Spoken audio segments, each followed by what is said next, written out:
नमस्कार, मी प्रियांका पाटील। आपण पाहत आहात राष्ट्रीय लोकराज्य न्यूज, निर्भीड बातम्यांचे व्यासपीठ। आज आपण दिवसभरामध्ये घडणाऱ्या घडामोडींवर नजर टाकूया।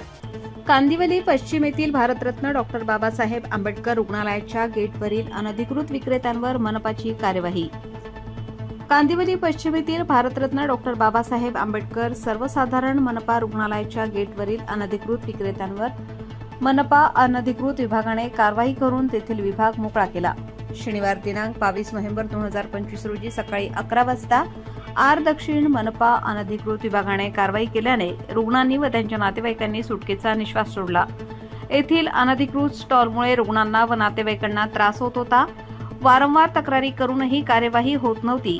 नारळ पाणी, फाईल, जन्मलेल्या मुलांचे कपडे, चहा, वडापाव, रसाचे दुकान, नाश्ता आदी दुकानांची येथे खचाखच भरलेली एकमेकांना चिकटून अनधिकृतपणे दुकाने राजरोसपणे सुरू होती। येथून रुग्णालयात जाण्यासाठी येण्यासाठी फारच त्रास होत होता, परंतु मनपा अनधिकृत स्टॉलवर कार्यवाही करून गेल्यानंतर हळूहळू तेथील अनधिकृत दुकाने चालू झाली। यावर मनपाने ठोस उपाययोजना केल्या तर बरे होईल, असे तेथील जाणारे येणारे बोलत होते। मुंबई कांदिवली प्रतिनिधी भारत कवितके। ताज्या बातम्यांसाठी आणि अपडेट्ससाठी राष्ट्रीय लोकराज्य न्यूज चॅनलला सबस्क्राईब करा, तसेच लाईक आणि शेअर करा।